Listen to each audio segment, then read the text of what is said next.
Hello, beautiful teachers, and welcome to another Vibrant Music Teacher Chat. This is the weekly show here on YouTube where we talk about what's going on in music teaching and also talk about one specific topic each week. This week, we're going to be talking about assignment notes or practice notes and how to get students to actually read what you write. So if you have any tips, let's start adding them in. Let's start getting those chats going and see if we can pool our efforts together. And I'm going to give you my best tips for getting students to actually read their assignment notes that we write so carefully for them.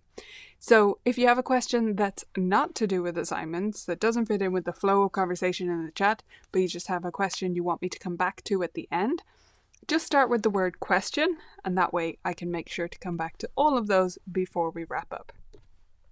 But let's think about assignment notes, yeah?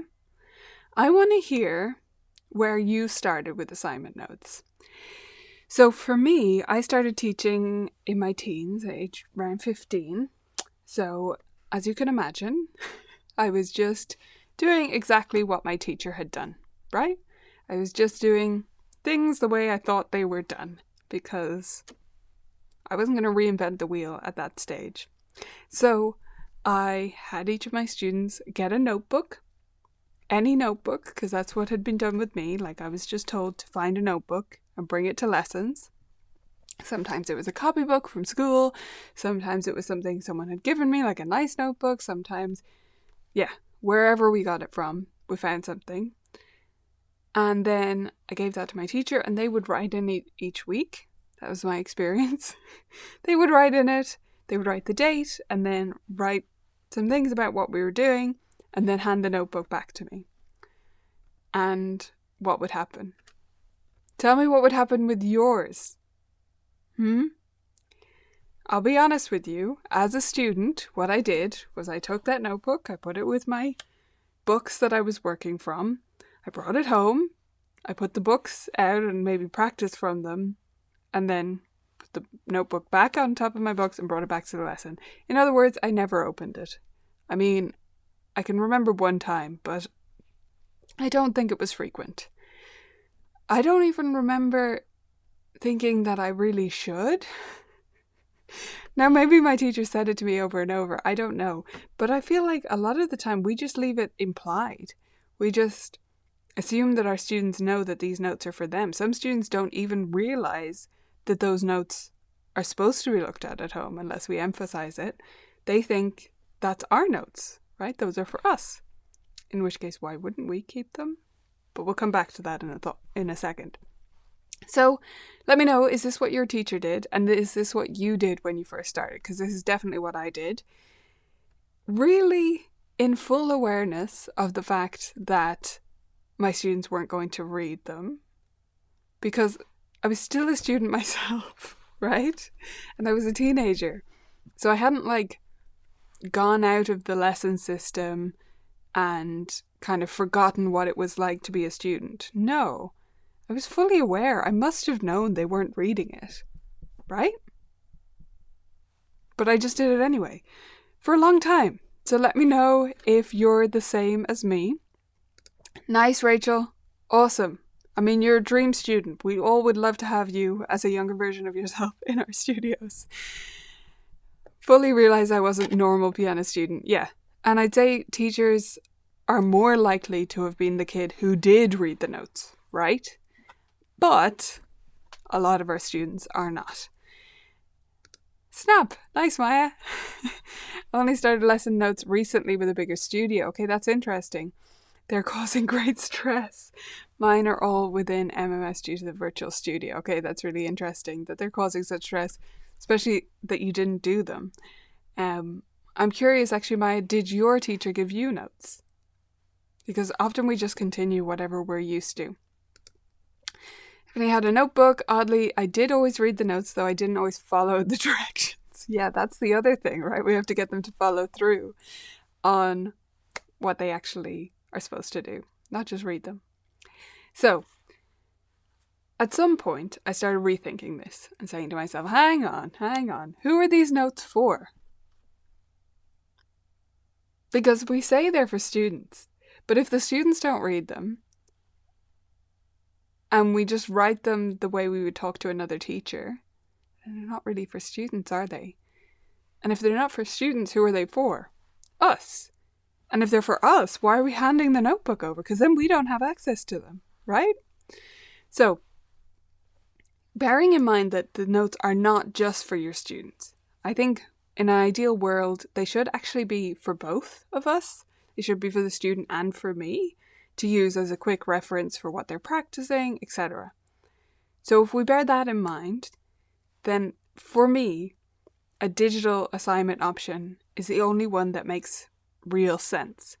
Now, what I started off doing was making my assignment sheets digitally, like filling in a form basically. And there are ones still on the blog, on the Colourful Keys blog that you can see. I started off doing that. I would print it out. So I still have the digital copy on my computer, print it out. And then during the lesson, I would handwrite like additions to that or cross things out or whatever I needed to do to change what was on the sheet. But I was predicting in advance what we probably would assign at the end of the lesson and then adjusting that through the lesson. And that system worked pretty well. And it was sort of my way of lesson planning as well. So I really liked that. But when I went all digital, that's when it started making more sense in terms of not redoing work. To a certain extent, I could, copy and paste things I had written before, but it wasn't really all in a format where I could easily draw from previous assignments. So it'd often be just as quick to just write roughly the same thing I wrote before again, right? So that's where going fully digital really helped me. But I think at a minimum, writing it on your computer first and then printing it out gives you some access to the notes for yourself. So let's look at the benefits of a digital assignment, because that is my preference. I'm not here to, diss your assignment system. If you love a notebook and your students read them and it works great for you, that is fine. But for me, a digital option is better, and it works better for my studio and for many other teachers I know. So, first benefit of the digital assignment is that it's easier for your students to read. So we were using, for many years, whenever my students do exams, they don't do exams every year, but when they do, we normally were using the Royal Irish Academy. And it doesn't matter, like, you've never heard of the Royal Irish Academy before, that doesn't matter to the story. But the thing that was a nuisance, honestly, about using the Royal Irish Academy exams was that the examiner on the exam day, examiner handwrites the notes. And maybe you have your students participate in festivals or competitions where the system is the same. It's handwritten notes, right? And then they send us out this sheet along with the results and their certificate. They send us out this sheet of comments. And while their certificate and stuff is nice, really that sheet of comments is the gold in the exam process, because it's an external source telling your students what they observe about their playing, what they could improve upon, right? It should be the best part of an exam. But those will come through, and I actually hang on to them. And in a lesson with my student, I go through and read it for them. So first of all, deciphering the handwriting for them, and then translate it into terms they would understand. And that's kind of was our system. And we're moving to a new exam board now, which uses typed notes, which is a big improvement in that particular way. But I think it's the same question at the root of it, which is, who are these notes for? They're supposed to be for the student who is a child, right? For the most part, they're usually children doing these exams. So they should be legible notes, like we should be able to read them. And they should be in language that students understand. So even if your handwriting is not as atrocious as mine is, because believe me, if you've seen me write a few words, it might have looked okay. But if you let me keep writing, it turns into the biggest scrawl ever. I do not have good handwriting technique. I can understand it, and people who've known me for a very long time can also read it, but that's about it. So either I have to spend a lot of effort and focus in a lesson writing as carefully and clearly as I can, or I scroll it and there's no chance of my students reading it. So if your handwriting is much clearer, that's fine. But even if it's relatively clear, typing is clearer, right? It's easier to read. Also, if you're typing, for most of us, that's going to be faster. Why does it matter that it's faster? Well, if you're doing it after lessons at the end of the day, as some teachers do, obviously that's less time spent on that at the end of the day when you should be going and making dinner and relaxing and doing whatever you want to do. If you write during lessons, that's less time where you're only half listening to your student or half paying attention to what they're doing because you're multitasking and writing these notes at the same time. If you type faster than you handwrite, this is going to help make all that better. And if you don't type faster than you handwrite, it could be worth investing in some time with like a typing course. Just a suggestion, because I've been thinking about that for myself recently. My typing speed is not terrible, but it could be a lot better. And I've been thinking, maybe I really should. I don't know if I'm going to find the time to do this, but I would love to really improve my typing speed. I think it would help with so many different factors. Anyway, so typing is probably faster. It's definitely easier for your students to read. It also means that you can check it in between lessons. So if you use a digital system, you have access to it, and so does your student. There's no having to take a photo of their notebook at the end of the lesson or whatever. It's all in one system, and you have access to what they're doing. You can check it when you're lesson planning or looking up a book you need to buy for them or whatever it may be. And you can also format it better to make it child-friendly. And what I mean by this is use emojis. Use pictures if you need to, right? Write short fragments of sentences, not even full sentences. Think about what would help your student understand their practice and what they need to do, not what looks better or what's correct even. Right? I'm not trying to teach your students poor grammar, my students poor grammar, but the way we type, the way we write texts or messages is quite different to the way we write like long paragraphs. And we really want to gravitate to something that our students are going to understand, right? So, okay, let me check in with the comments before we continue, because obviously we still need them to read it. But having a digital system will take you a long way to making your notes better. I'm not sure I have a magic solution. I'm sorry to disappoint you, Carrie, but I will do my best to help.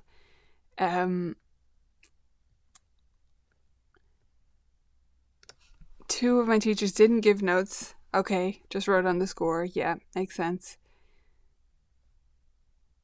Fantastic. They're largely for me, yes. To remind myself what to hold them accountable on. Right, we need those notes, and there's nothing wrong with that. That's great that you use them. But how can we make them work for both of us? That's what I'm counting on, right?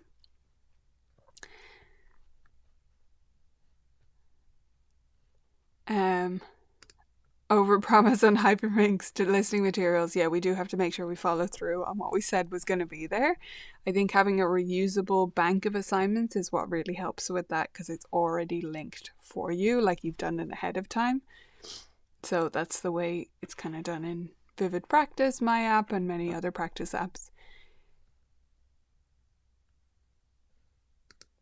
Oh, that's good. That's interesting as a system. Okay, let me see. I used to hand over my binder and keep all the notes in my head. Yes. Right. And the other thing with that is not just like you can remember better if you can just see it. I mean, that's better than your memory. It's more accurate because it's literally what you wrote. But it stops you from having these like open loops in your head that are constantly just reminding you what so-and-so is practicing, which you really don't need to be thinking about all the livelong day, yeah?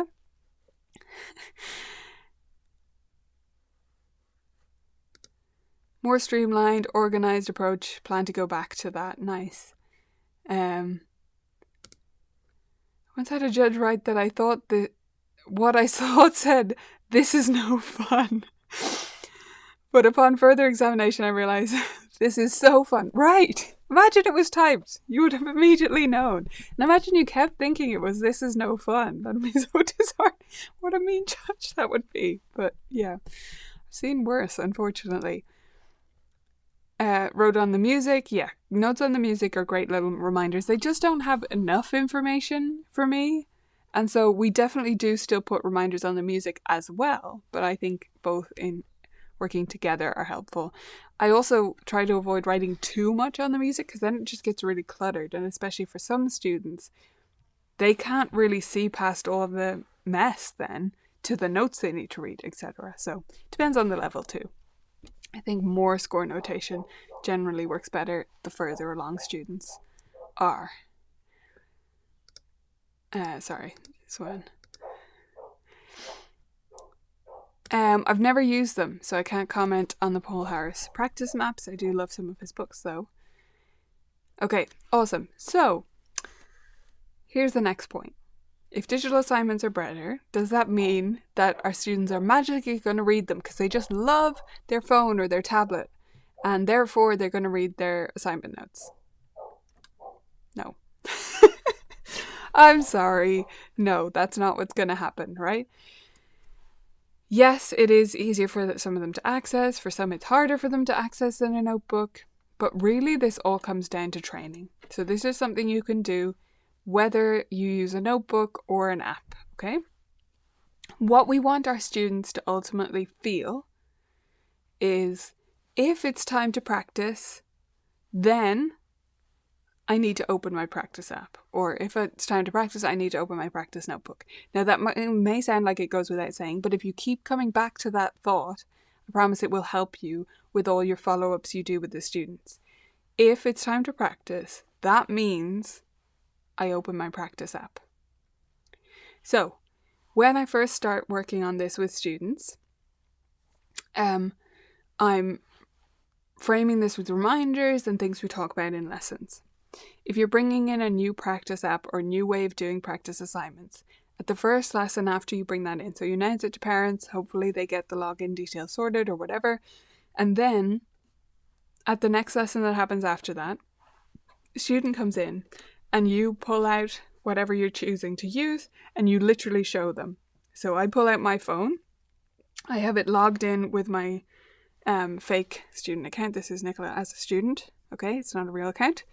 But I have it logged in there with some things assigned to me. So I show them at that first lesson, okay, you open Vivid Practice. Every time it's time to practice, open Vivid Practice, you tap Practice, and then you tap Blocked, because that's what I want them to do in the beginning. For those not familiar with Vivid Practice, I'll just kind of show you that. I know it's kind of awkward to see, but I'm having them tap just on the Blocked option in the beginning, which basically works like a checklist. We're actually going to talk more about these different types of practice next week.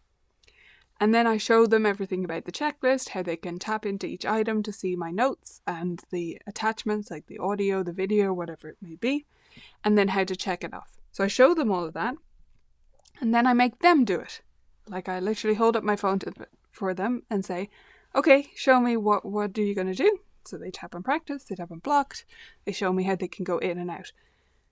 It's like teaching anything else, right? We have to teach them how to do this.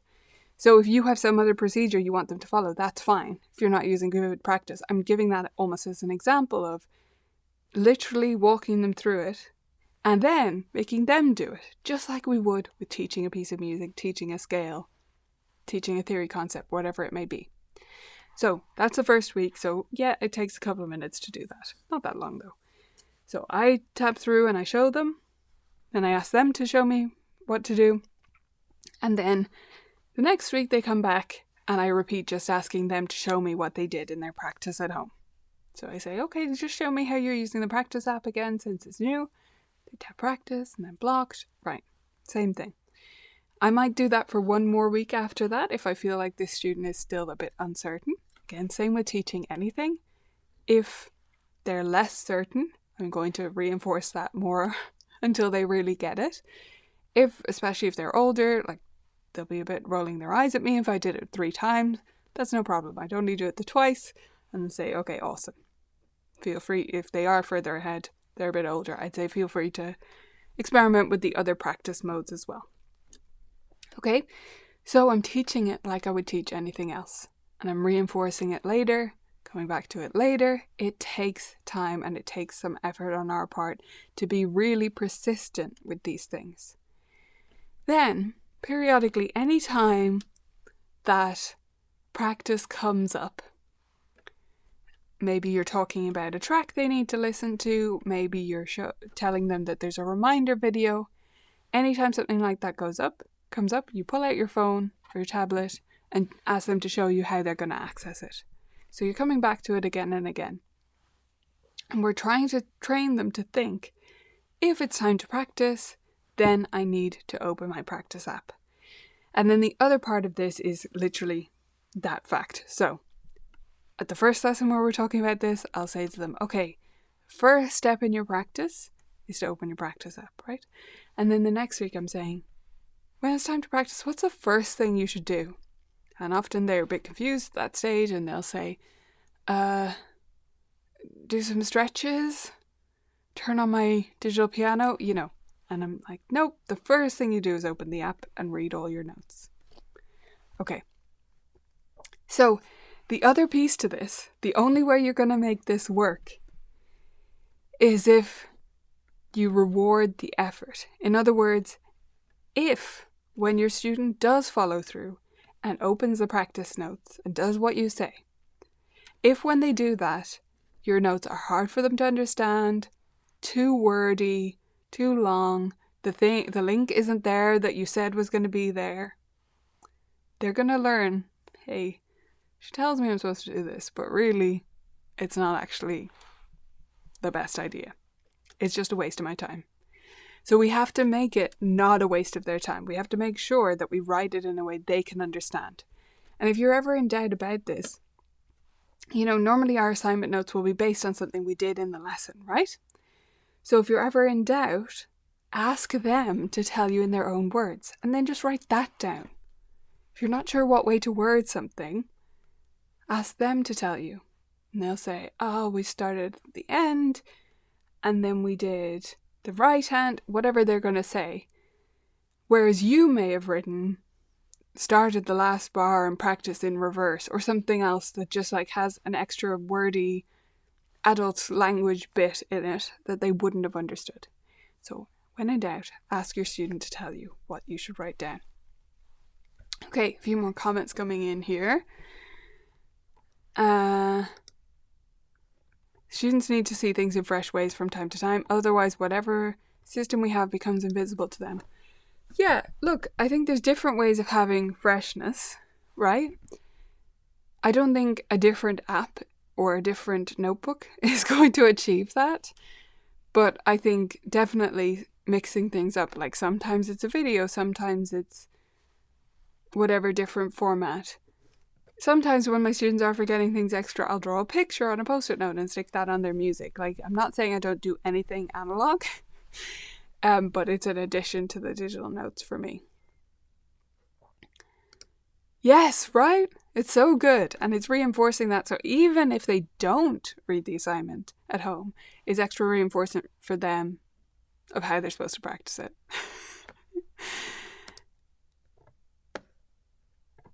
Okay, great question, Maya.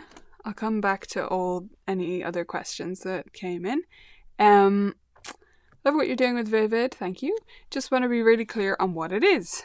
How is it different from using the repertoire assign feature in MMS lesson notes? Okay, you wouldn't do both. I'll start there. So it would be one or the other. The My Music Staff lesson notes are great in their simplicity and in how they're included with something you would use anyway. I use My Music Staff anyway. I use it for the calendar organization and the multiple teachers and students signing up for special events, stuff like that. I don't use their lesson notes feature because for me, it's just a little bit clunky. And I'm not meaning this as a criticism of them. I'm trying to say this in a positive way. I think it's very good for teachers who just want something, no frills, no anything. And that can be a really good thing sometimes. With Vivid, what you're getting is your assignment library, which you set up like you set up My Music Staff Repertoire, but there's a lot more options there. You've got, I haven't checked MMS recently, so don't blame me if some of these things are also in MMS, but just to describe it. In your assignment, you can have attached audio, which plays right there in Vivid, or attached video, same thing, or links, emojis, all that kind of stuff in the notes. You're also setting things up in folders. I like to use my book titles as folders, so everything's organized by each book. And you've got the page number there and everything. So it's a little bit more, there's a little bit more functionality there. The other difference is the way that the students will access those notes. So from MMS, you would just send an email to the parent and then they have to relay those notes to the student, right? For Vivid, the student accesses the app. So they're supposed to use that. They can just look at the notes if they want to, but really it's designed that they use it to help them practice. So they go into one of the practice modes and they use that to work through their assignments, like a checklist or like some of the other modes that are there, so that it's helping them organize their practice as well. Hopefully that gives you some slight overview, Maya, but what I would also say is try it. There's a free account option. So go in, test it out, set up your one free student account underneath that, and you can make that yourself if you want, and just test out how it works and see how it feels. And feel free to join the Facebook group if you're not already in there too, which is Vivid Practice Clubhouse.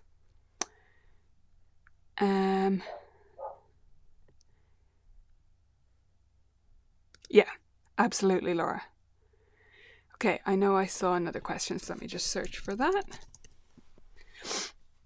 Serena. One of my students has only attended 2 out of 8 lessons this term.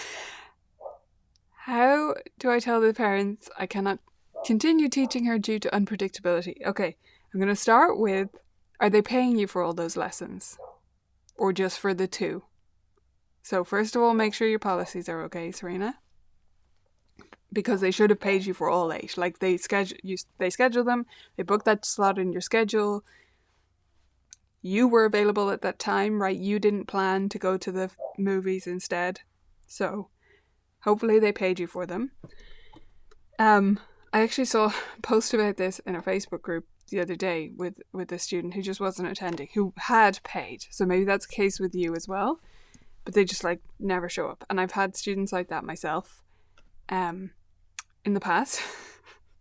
And it's frustrating because yeah, we're being paid for that time. Sure, we can practice our own pieces or faff about or do whatever we want to do. But we actually like teaching, don't we? And it's really unsatisfying to just be wasting our time or using our time in some way when we're supposed to be teaching a lesson. So I get your pain if that's where it's coming from. If it is the payment side of things, though, get your policy sorted. Make sure that they are paying you for all those lessons. And then how do you tell the parents? So if you just want to get rid of them because they're just not showing up, I would just email them and say, I notice you haven't been able to attend. You've only been able to attend 2 out of the 8 lessons so far this term, or whatever word you would use, this semester, whatever. It doesn't seem like this time really suits your schedule at the moment. So would you like to let me know what your availability is for lessons, and I can add you back to the waiting list for a different lesson time, and just see where they go from there. You're giving them an out that's kind of a soft out because you're saying you'll add them back to the waiting list.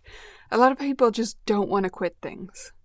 They just feel like this negative resistance to saying I'm giving this up, or to saying I'm letting my child give this up, right? And they just want to hang on to it even though they know they can't really make it a priority at that time. So that would give them a soft out. Maybe that would be helpful, Serena.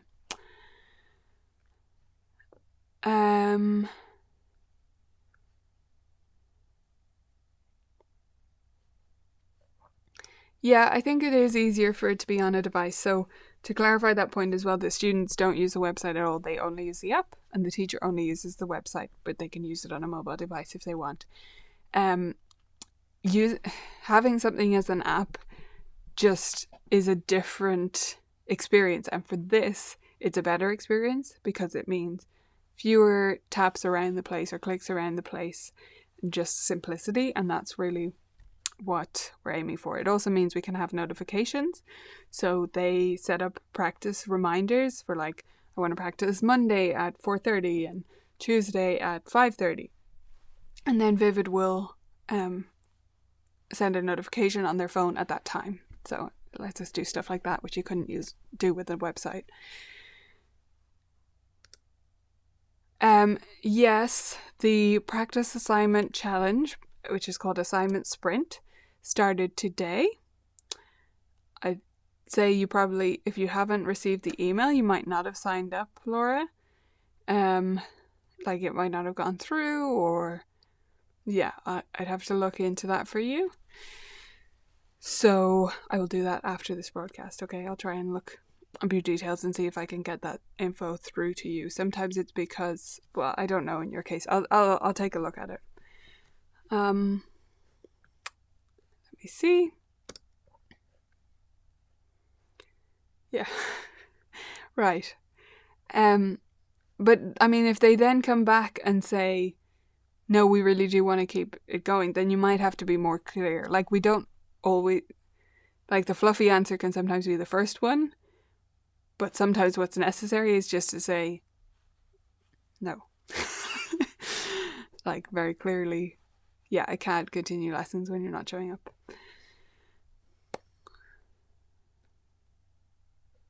Yes, absolutely. We don't ever know what's going on, right? And we try to bear that in mind. But at the same time, we do have to make it work in our studios. Okay, awesome. I'm going to wrap it up there, everyone. Thank you for the lovely chats. I hope you'll join me next week. So we're talking about different modes, as I call them in Vivid, of practice, like different ways of that students can structure their practice. So that'll be next week's topic. I hope to see you there.